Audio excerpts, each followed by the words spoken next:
Devil's meal. Running, her hand over her disheveled, goldy locks, eyes sunken deep with tears flowing down her cheeks like waterworks. Her sapphire eyes locked onto a scrawny boy whose body was dismembered to their own. Blood as red as a fresh apple that has just been grown and plucked, seeps from every crevice slowly being pulled into a drain that was conveniently placed underneath the body of Burton Demain.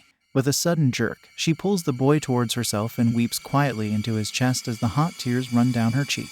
Her heart sobbed with feelings of guilt coursing through her small frame. "I can't believe this just happened," she maniacally moaned, her eyes shifting to the table that was decorated with his crimson young blood. The teenager moved the body gently back onto the table, looking at his hollow cheeks. Quickly wiping away her tears, she moved her hand to the body's facial feature, tracing the curves and cuts along his beautiful cold face. "The loss of blood has made you into this," she whispered, tears still slowly rolling down her distant expression. The boy shook from the pain and shifted his gaze towards the girl above, his facial expression filled with fear from what happened seconds before. "Why me, Glenna?" he wailed finally, the pain striking through his body. "Please forgive me. I have to do this or else they will come and kill me." The girl looked down at him, her expression showing how much pain she felt from the cries and heavy breathing. Slowly, she let out an uncontrollable sob, quickly covering her snobby mouth.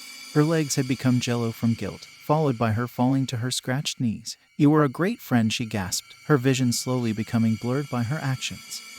Can't feel my arms and my legs. Where are they?" he screamed, trying to feel any senses of his limbs. Burton never felt pain quite like this. It was agonizing, as if scraping his knees or stabbing his finger was 10 times worse. His eyes shifted towards his arms, getting sight of his bone. His emerald eyes widened as fresh cold air ran through his exposed flesh. His back curved, causing him to let out a deathly scream, something that no one had to experience in the small town.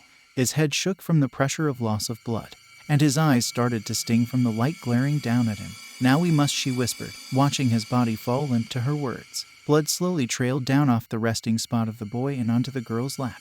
Her eyes wandered to her side. The walls were slowly falling apart from old age, crinkling from the color white and fading into a disgusting yellow. Shelves lining with appliances that are used to operate on a body. Rising to her feet, the girl made her way towards a desk that was in front of Burton's body. It was trashed with documents about the boy, his school life, blood type, trauma, and more specifically his diet. Glenna glided her hands over to a page, reading what it contained before looking back at the dead body that was once alive in front of her. The blonde-haired girl grabbed a hold of a dirty, red fabric office chair and took a seat. Her eyes moved to a computer that looked 10 years older than the girl. Glenna's hand moved to the keyboard, typing frantically about the injury that she had inflicted, moving the mouse across the mousepad at a ridiculously fast pace. Her cold blue eyes glanced at the rusted clock on the ceiling, planted behind the body. Cramps in her fingers made her tear slightly, followed by the room rattled, with the lights slowly dimming in anticipation. "Yes," she cried, grabbing the papers and placing them into an examination, and running it into its coordinated spot.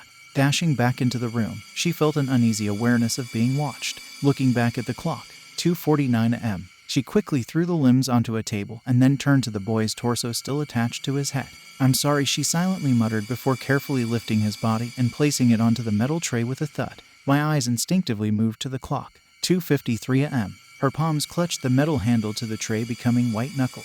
Giving a heave, the trolley began to shift and move towards 2 doors. Ramming the buggy into the doors, they swung coexisting, ramming into the changing environment. A long hallway that had the same doors at the end.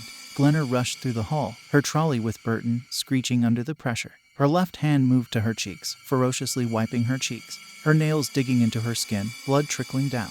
Eventually, she reached the door with a huge bang. The doors swung and she entered a room aligned with coolers. The room looked well kept, except for the ground that was filled with cobble and had spaces to which the trolley's wheel couldn't fit. "I have what you wanted," she screamed in the air, twirling around and zipping her head to every sound she heard.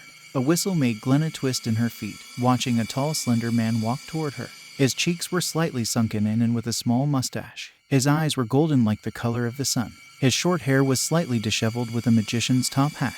A black cane with a tip of white held gently in the man's white-gloved hand. "Why are you late? You promised," she hissed, glaring at the man who tucked the cuffs of his sleeves before strolling towards a cremation oven. His hand slowly traced the marks on the metal door to a button. Clicking the button, a yellow and blue spark flickered in the oven before the fire began to burn. The smell of smoke slipped through the holes of the oven and into the girl's nose. Her face recoiled in disgust, smelling burnt flesh and ashes mixed. Her blue eyes watched the man step into the fire and disappear in an instant. "Give me the human," he roared from the chamber he was in. Hesitant, Glenna pushed the trolley towards the fire, and instantly the fire hurriedly grasped the man's limbs. Suddenly, an agonizing cry flooded out of the oven.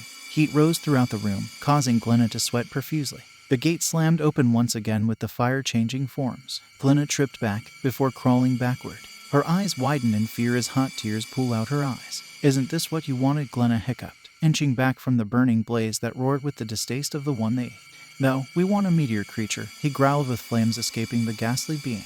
"You are the kind we want," he raged, wrapping his fiery hands against the girl's legs, scorching them instantly. "No, why me? It's not fair," she wailed, turning around in the blazing arms and using her nails to dig into the cold cobble ground. "Help!" She screamed her last words before feeling herself tugged into the colossal oven's mouth. The coal embers stung her skin as she arched her back, screaming in anger at what the demons had done. The burning scent of hair and cooked flesh stabbed her in the chest, causing her to throw up on the mess underneath. "I can't let this end," Glenna choked, using her strength. She had crawled, tearing through the wooden logs, finally getting out. Her body filled with adrenaline as she ran through the room in chaos as her hands thrashed around trying to slap the fire away. "Why, you insect!" cried the fire as it snatched her arm back towards hell. Her hands quickly moved to a cooler's door, yanking it open. A dried, soulless body flew out and was hastily snatched by Lucifer himself as he tasted the tasteless man. "This is the consequences," the demon ended, before swallowing the teen once again, inhaling the last bits of her body as the skin slowly melted into a puddle of gunk. The bones cracked apart within the heat, before dispersing into nothingness. The door of the oven gradually closed, as the last of the remains became history.